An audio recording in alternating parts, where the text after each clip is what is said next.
Retro Karthik Subaraj പടം ഒരുപാട് എക്സ്പെക്ടേഷൻസോടെ പോയി കണ്ട ഒരു സിനിമയാണ്. പക്ഷെ കുറച്ച് ഡിസപ്പോയിന്റഡ് ആയിപ്പോയി. നമ്മുടെ നടിപ്പിൻ നായകൻ സൂര്യ, പൂജ ഹെഗ്ഡെ, ജയറാം, പ്രകാശ് രാജ്, സ്വാസിക, ജോജു ജോർജ് എന്നിങ്ങനെ ഒരുപാട് പേരുണ്ട് കാസ്റ്റില്. സൂര്യയുടെ ഒരു കംബാക്ക് ആകുമെന്ന് ഒരുപാട് പേര് പ്രതീക്ഷിച്ചിരുന്ന ഒരു സിനിമയാണ്. കാർത്തിക് സുബരാജ് എന്ന ഒരു ഡയറക്ടറിന്റെയും റൈറ്ററിന്റെയും ഒരു വലിയ എക്സ്പെക്ടേഷൻ ആയിരുന്നു ഈ സിനിമ. ഓവറോൾ ഒരു വൺ ടൈം വാച്ച് സിനിമ, അത്രേ ഉള്ളൂ. നമുക്കൊരു ഫ്രീ ടൈം കിട്ടുമ്പോൾ ഫാമിലീസോ ഫ്രണ്ട്സോ ആയിട്ടൊക്കെ ഒരു ദിവസം തിയേറ്ററിൽ പോയി എൻജോയ് ചെയ്യാൻ പറ്റിയ ഒരു സിനിമയാണ്. ഒരു എല്ലാ കാര്യങ്ങളും ഉണ്ട് അതിൽ. എന്റർടൈൻമെന്റ് ഉണ്ട്, മിസ്റ്ററി ഉണ്ട്, റൊമാൻസ് ഉണ്ട്, ആക്ഷൻ ഉണ്ട്, ത്രില്ലർ ആണ്, എല്ലാം ഉണ്ട്. പക്ഷെ എല്ലാം കൂടെ ഒരു അവിയൽ വരുവായി.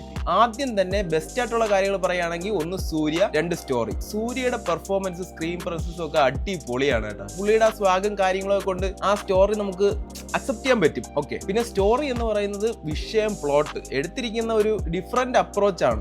എപ്പോഴും രക്ഷകൻ തന്നെയാണ്, എന്നാൽ അതിൽ എപ്പോഴും കാണാത്ത കുറച്ച് എലമെന്റ്സ് ഒക്കെ ചേർത്ത് സ്റ്റോറി രസമുണ്ട്. നമുക്ക് കാണുമ്പോൾ സ്റ്റോറിക്ക് ഒരു വാല്യൂ ഉണ്ട്, അതിനൊരു ഇന്റൻസിറ്റി ഉണ്ട്, എല്ലാം ഉണ്ട്. പക്ഷെ എടുത്തു വന്നപ്പോൾ അതങ്ങ് വർക്കൗട്ട് ആയില്ല. സോങ്സ് എല്ലാം അടിപൊളിയാണ്, നമുക്ക് എല്ലാ പാട്ടും നമുക്ക് എൻജോയ് ചെയ്യാൻ പറ്റും. പിന്നെ ആവശ്യമില്ലാത്ത സ്ഥലങ്ങളിൽ ആവശ്യമില്ലാത്ത സോങ്സ് കുത്തിക്കയറ്റി വെച്ചതുപോലെ ഒരു ഫീലും ഉണ്ട് കേട്ടോ. പിന്നെ ഇതിന്റെ നെഗറ്റീവ് സൈഡിലേക്ക് വരികയാണെങ്കിൽ ലെങ്ത് കുറച്ചങ്ങ് കൂടിപ്പോയി. എന്നുവെച്ചാൽ പലവർക്കും ബോറടിക്കുക, ഉറക്കം വരെയൊക്കെ ചെയ്തിട്ടുണ്ട്. ആവശ്യമില്ലാത്ത ഒരുപാട് എലമെന്റുകളും ആവശ്യമില്ലാത്ത ഒരുപാട് സീൻസും കുത്തിക്കയറ്റി ലെങ്ത് ആക്കിയത് പോലെ തോന്നലുണ്ട്. അടുത്തിന് ക്യാമറയും ആർട്ട് വർക്കും വരുമ്പോൾ കൊള്ളാം, ഒരു മിഡ് ആണല്ലോ, നമുക്ക് അത്ര അടിപൊളിയാണെന്ന് പറയാനൊന്നുമില്ല. പിന്നെ കളറിങ്ങും അത്ര ഒരു ശരിയായില്ല എന്ന് തോന്നി തുടക്കത്തിലൊക്കെ. പിന്നെ സെക്കൻഡ് ഹാഫ് വരുമ്പോൾ കളറിംഗ് ഒക്കെ ഓക്കെയാണ്. തുടക്കത്തിലൊക്കെ ഒരു ആ ഇമ്പാക്ട് നഷ്ടപ്പെടാൻ ആ ഒരു കാരണമായി. സ്ക്രീൻ പ്ലേ ഒന്നുകൊണ്ടാണ് സിനിമ ഇത്രയും ലോ ആ ഒരു കാര്യം എടുത്തു വന്നപ്പോൾ ഒരു കണക്ഷൻ ലോസ് ഉണ്ട് എല്ലായിടത്തും. സിനിമ തുടങ്ങുന്നു, പിന്നെ കയറുന്നു, പിന്നെ ഇറങ്ങുന്നു, കയറുന്നു, ഒരു ഇടയ്ക്ക് ബോറിംഗ് ആണ്. ചിലപ്പോൾ ഹൈ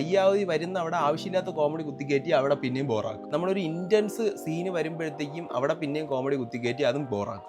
ആകെ മൊത്തത്തിൽ അവർ ഉദ്ദേശിച്ച സ്റ്റോറിയുടെ ഒരു ഫീല് കൊണ്ടുവരാൻ സാധിച്ചിട്ടില്ല. പിന്നെ നമ്മുടെ ജയറാം, പുള്ളി എനിക്ക് തോന്നുന്നു തമിഴ് ഇൻഡസ്ട്രിയുടെ ഒരു കോമഡി കഥാപാത്രമായിട്ട് മാറിയിട്ടുണ്ടെന്ന് തോന്നി. ഇപ്പൊ എല്ലാ സിനിമയിലും ജയറാമിനെ വിളിച്ചു വരുത്തും, കളിയാക്കി വിടും. അതുപോലെ നമ്മളൊരു കാർത്തിക് സുബരാജ് പടം എന്ന് പ്രതീക്ഷിച്ച് പോകുമ്പോൾ നമ്മൾ ഇതല്ല ഉദ്ദേശിക്കുന്ന ഒരു കൊമേഴ്ഷ്യൽ ഫിലിമിൽ ആർട്ടിസ്റ്റിക് രീതിയൊക്കെ കലർത്തിയ ഒരു ഡിഫറെന്റ് അപ്രോച്ചാണ് നമ്മൾ ഉദ്ദേശിക്കുന്നത് അല്ലെങ്കിൽ പ്രതീക്ഷിക്കുന്നത്. പക്ഷെ ഇവിടെ വന്നപ്പോൾ ഡിഫറെന്റ് അപ്രോച്ച് ഉണ്ട്, പക്ഷെ അതങ്ങ് താന്നുപോയി. എന്ന് വെച്ചാൽ വില്ല് ആരൊക്കെയാണ് വില്ല്, എവിടെ നോക്കി അവിടെ നിന്ന് ഇവിടെ നോക്കി ആരൊക്കെ വില്ലന്മാര് വരുന്നുണ്ട്. എല്ലാവരും കോമഡി കഥാപാത്രം, ഒരു ഫീൽ ഇല്ല, വില്ലന്റെ ആ ഒരു ഇന്റൻസിറ്റി ഫീൽ ഇല്ല. നായകൻ രക്ഷകനായിട്ടാണ് പറഞ്ഞത്, പക്ഷെ അതും നമുക്ക് ഫീൽ ചെയ്യാൻ പറ്റിയില്ല. മൊത്തത്തിൽ ഒരു എക്സിക്യൂഷനിൽ പറ്റിയ ഒരു പാളിച്ചയാണെന്നാണ് തോന്നുന്നത്. പിന്നെ സിനിമയുടെ ബാക്കി സ്റ്റോറീസ് ഒന്നും പറയുന്നില്ല, സ്പോയിലർ ആയിപ്പോവും. ഞാൻ എന്തായാലും തുടക്കം അവസാനം പറയാം. തുടക്കത്തിൽ സൂര്യ കാണിച്ചാണ് തുടങ്ങുന്നത്. സൂര്യയുടെ ഒരു ചെറുപ്പകാലമാണ് തുടങ്ങുന്നത്.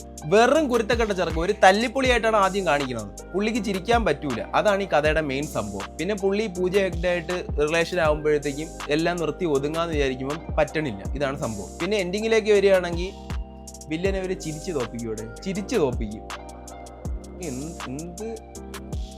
അതൊക്കെ ഭയങ്കര ബോറായിട്ടാണ് എനിക്ക് തോന്നിയത്. മൊത്തത്തിലൊരു വൺ ടൈം വാച്ച് ഫിലിം, അത്രേ ഉള്ളൂ. സൂര്യയുടെ കംബാക്ക് ഒക്കെ പ്രതീക്ഷിച്ച് പോയതാണ്. സൂര്യക്ക് എന്തോ ഒരു സാധനം കിടന്ന് കറങ്ങുന്നുണ്ട്, ശരിയാവണില്ല. അപ്പോൾ നിങ്ങൾ റെട്രോ തിയേറ്ററിൽ പോയി കണ്ടവരാണെങ്കിൽ നിങ്ങളുടെ അഭിപ്രായങ്ങൾ കമന്റ് ബോക്സിൽ പറയണം. മറ്റൊരു വീഡിയോയിൽ കാണാം. Okay, thank you.